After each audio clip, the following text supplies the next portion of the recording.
ರಾಜ್ಯದಲ್ಲಿ ಜೈ ಶ್ರೀರಾಮ್ ಘೋಷಣೆಯ ದಂಗಲ್ ದೊಡ್ಡ ಮಟ್ಟದಲ್ಲಿ ಸುದ್ದಿ ಮಾಡ್ತಾ ಇದೆ.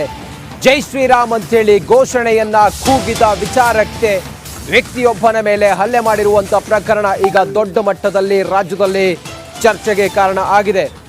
ಜೈ ಶ್ರೀರಾಮ್ ಅಂತೇಳಿ ಘೋಷಣೆಯನ್ನ ಕೂಗಿದ್ದು ನಿನ್ನೆ ಶ್ರೀರಾಮ ನವಮಿಯ ಕಾರಣದಿಂದ ಜೈ ಶ್ರೀರಾಮ್ ಅಂತೇಳಿ ಘೋಷಣೆಯನ್ನ ಕೂಗಿದಂತ ಸಂದರ್ಭದಲ್ಲಿ ಹುಂಡರು ಹಲ್ಲೆ ಮಾಡಿದ್ದಾರೆ. ವಿದ್ಯಾರಣ್ಯಪುರ ಠಾಣೆಯ ಎದುರು ಬಿಜೆಪಿ ಈ ನಿಟ್ಟಿನಲ್ಲಿ ಪ್ರತಿಭಟನೆ ಮಾಡ್ತಾ ಇದೆ.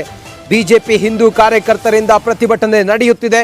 ಪ್ರಕರಣವನ್ನು ಖಂಡಿಸಿ ನೂರಾರು ಹಿಂದೂ ಕಾರ್ಯಕರ್ತರು ಬಿಜೆಪಿ ಕಾರ್ಯಕರ್ತರು ಪ್ರತಿಭಟನೆಗಿಳಿದಿದ್ದಾರೆ. 500ಕ್ಕೂ ಅಧಿಕ ಕಾರ್ಯಕರ್ತರು ಪ್ರತಿಭಟನೆಯನ್ನ ಮಾಡ್ತಾ ಇದ್ದಾರೆ. ಪ್ರತಿಭಟನೆಯಲ್ಲಿ ಬಿಜೆಪಿಯ ಹಲವು ನಾಯಕರು ಭಾಗಿಯಾಗಿದ್ದಾರೆ.